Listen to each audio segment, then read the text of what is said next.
Okay, so I'm recording this video mainly to record all my thoughts. This is 10179 Arizona 64 in Williams.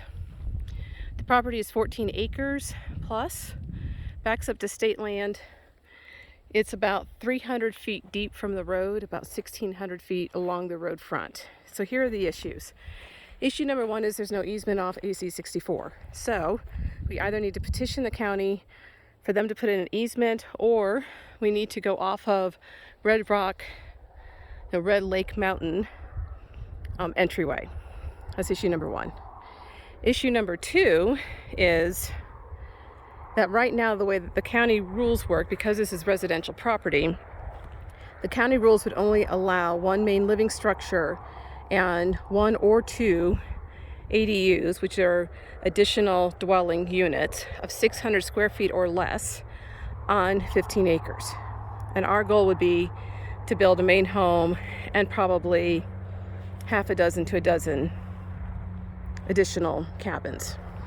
Item number three, we believe we have found the marker indicating the county line. However, there's no fence. And so our guests, if we can do this, would not know where our property ended and the state property began. So far out here, everywhere we've seen state property, it does require permit to go onto state property. So we would need to ask the state if we get a blanket permit to cover our guests, if we would need to put a fence up, or if our guests would simply be allowed onto the state property. So those are the first three issues. The benefits that we can see for this property: it has electric. We would have the main house on electric.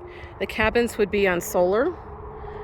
The trees are really situated in a way that there would be minimal impact to the trees on the property. We would pull out what is dead and then fit the cabins in on these square spots that you see where there are no trees. Same with our main house. So the goal would be to save 90% of the trees that are existing here, which would be a plus for the county to know and understand. I'm looking at, oh no, it's a little tree. I thought I saw another county line. So those are pluses from the county's perspective, that we're going to salvage the trees as much as possible. We're going to go green as much as we can.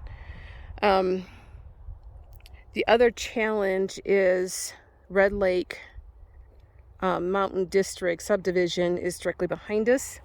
Their property is right up here.